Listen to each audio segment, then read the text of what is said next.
మరి అదే రకంగా మరి మూడో గుడ్డు లోపల ముగ్గురు మూర్తులు కొడుతున్నారు.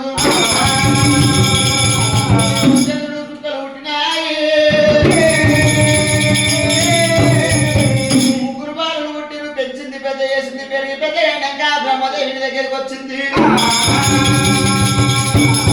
బ్రహ్మదేవన కోరి కళ్యాణం ఆడు నా కోరిక తీర్మన్నదేవి అనగాకల్లా బ్రహ్మదేవుడు నేను ఈ పాపం ఒడిగాకనన్నప్పుడు బ్రహ్మను భస్మం చేసింది. దేవి దగ్గరికి వచ్చనే అమ్మో విష్ణుదేవుడు ఏమంట ఉన్నాడే అమ్మా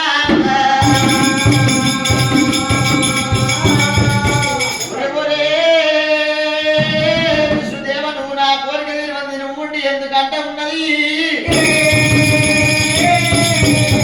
విష్ణుదేవి నిమరణం చేసింది. అందరికన్నా చిన్నవాడు మూడు అటువంటి కనుక దేవదంగమయ్య ఉన్నాడు.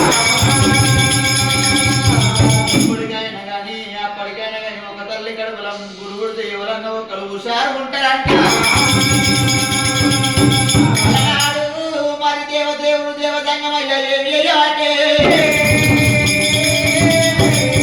నాకన్నా ముందు పుట్టిన వాళ్ళు నా అమ్మవారు పార్వతమ్మ. మరి అదే రకంగా నా బ్రహ్మదేవుడిని సుదేవుడిని మాత్రం చేసింది. చేయాలంటే దేవుడా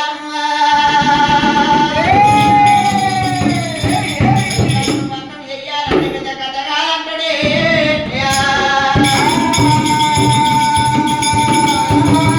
అని చెప్పి దేవదంగమయ్య తరువు పరువో పరుగంట ఎగబడతా ఉన్నాడు. అమ్మవారు ఆదిశక్తి ఒకటే సంఘ లోపల దేవదంగమైనందుకు దేవదంగమయ్య పోతమోనియ పరువన దాటనియ్యాడు దాటనియ్యా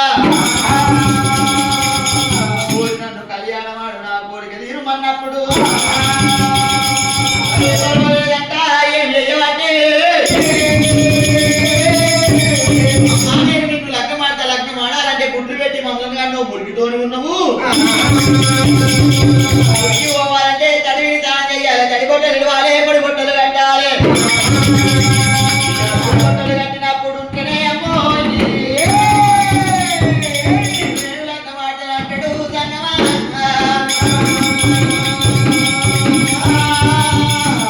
లేదన్నారు అమ్మవారు ఆదిశక్తి దేవదంగమయ్య లింగాల వారి కాడికి వచ్చిండ్రు. వారి కాడ మరి అమ్మవారు దేవదంగమయ్య గడ్డ మీద వెళ్ళిపడ్డాడు. ఆదిశక్తి స్నానం చేస్తాను పోతుంటే దేవదంగమయ్యా అమ్మా నీ మెడ లోపల కంట మాలలు ఉన్నాయి, నీళ్ళలో పోతే నానిపోతే తీసి దడి మీద పెట్టమన్నాడు. అమ్మా నీ బొడ్డు లోపల మంత్రాల కట్ట ఉన్నది నానిపోతే తీసి దడి మీద పెట్టమన్నాడు. అమ్మా నీ ఎట్టు లోపల జీవోరి పుల్ల ఉన్నది అది తీసి దడి మీద పెట్టమన్నాడే. అమ్మా ఆదిశక్తి అదే రకంగా చూడబోతే ఏడు మకాలు మనకు చెప్ప కన్ను ఉన్నది, కన్ను తీసి కనుక దడి మీద పెట్టమన్నాడు. ఆదిశక్తి మంత్రాల కట్ట జీవోరు పుల్ల అటువంటి అదే రకంగా కన్న చిత్ర కన్ను తీసింది. మరి అదే రకంగా కండమాల తీసింది, దండి మీద పెట్టింది.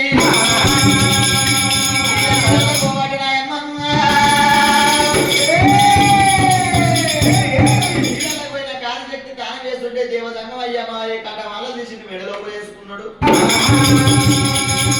జీవోరు పుల్ల తీసిండు, ఎండకు పెట్టిండు, మంత్రాల కట్ట చేసిండు, నడుపు ఎక్కిండు. దేవదేవుడు దేవదంగమయ్య సరే పడవలేదు అంటడేమి ఆ చిత్రకాన్ని తీసిండు, అది చేతి లోపల పట్టుకున్నాడు.